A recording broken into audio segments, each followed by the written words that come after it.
चाहूंगा कि मामले पर एक संक्षिप्त बातचीत रखें और एक छोटी सी सभा करने के बाद हम लोग ज्ञापन लेकर अधिकारियों से मिलेंगे।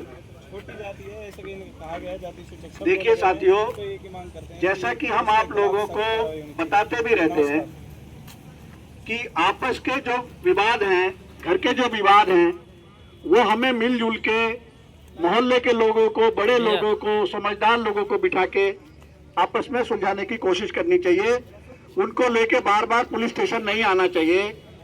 लेकिन अगर कोई जाति सूचक अपमान कर रहा है और वो जानबूझ के कर रहा है, कहने के बावजूद कर रहा है, मना करने के बावजूद कर रहा है, या वो घर में घुस के मारने की जरूरत कर रहा है, तो हमें उसके खिलाफ शिकायत करने में जरा भी देर नहीं करनी चाहिए और पूरी ताकत से, पूरे संघर्ष के साथ उस मामले को लेना चाहिए।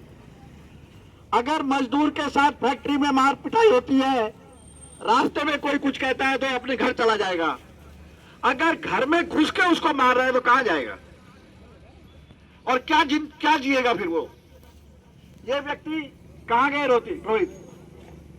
कि किसी से इनकी मोहल्ले में आज तक लड़ाई नहीं हुई, किसी से कभी ये ऊंची आवाज में नहीं बोलते।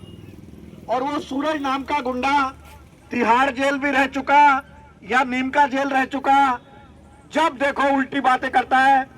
अगर इसके जो यहाँ उसकी शादी जहां हुई है, अगर वो बेचारे उससे डरते ना, तो उसकी महिला उत्पीड़न के मामले में, डोमेस्टिक वायलेंस के मामले में उसको जेल में होना चाहिए था। लेकिन वो 3 साल से उसको बर्दाश्त कर रहे हैं। उनकी बेटी को मारता है, छेड़ता है और घर से भगा देता है। लेकिन और इसकी हिम्मत हुई, आपस में किसी भी मोहल्ले में छोटी मोटी बात हो जाती है, पानी को निकलने के बात को लेके, बच्चों को लेके कहासुनी हो जाती है, लेकिन उसके लिए वो घर में घुस के मारेगा। इसके पीछे उसका जातिगत दंभ और उसकी हेकड़ी अकड़, ये जिम्मेदार है। उसको निकालना, उसकी हेकड़ी को निकालना ये पुलिस की जिम्मेदारी है। इस तरीके के लफंगे, गुंडे, मवाली वो कोई काम नहीं करता इसके सिवाय। जब देखो किसी को गाली दे देना, अरे किस बात का तुम्हें जाति का दम है? किस बात की बड़ी जाति है तुम्हारी?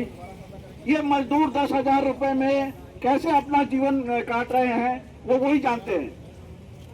उसके ऊपर उसका महीने में कोई ऐसा नहीं जाता जब कोई ना कोई शिकायत ना आती हो। तो हम पुलिस से यहाँ कोई कन्फ्रंटेशन करने नहीं आए हैं, लेकिन पुलिस को हमें ये उम्मीद जरूर करेंगे कि गरीब विरोधी, मजदूर विरोधी उनका अगर रुख रहा तो कहां जाएगा मजदूर? पैसे वालों की बहुत सुनवाई है, लेकिन गरीब मजदूर को अगर पुलिस स्टेशन से दुत्कारा जाएगा, अगर उसकी बात नहीं सुनी जाएगी, तो उसके सामने कोई रास्ता नहीं बचेगा और वो आत्महत्या को मजबूर हो जाएगा।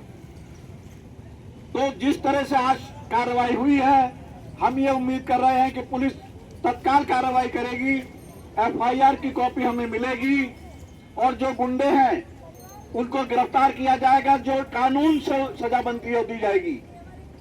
यहाँ पुलिस स्टेशन में हम कभी भी किसी अपराधी को बचाने के लिए नहीं आए। हमने कभी किसी पुलिस अधिकारी को नहीं बोला साहब उसकी जांच मत करिए, जो कसूरवार है उसकी जांच करिए, अगर हम भी कसूरवार है तो हमारे को तो सजा दीजिए। लेकिन गरीब है, मजदूर है, उसको इस तरह से टरकाना ठीक नहीं है। और जिस तरह से आज कार्रवाई हुई है, ये कार्रवाई अगर 16 तारीख को होती तो एक मैसेज जाता समाज में कि गुंडागर्दी करने वाला कोई है तो पुलिस उसको सीधा कर देगी।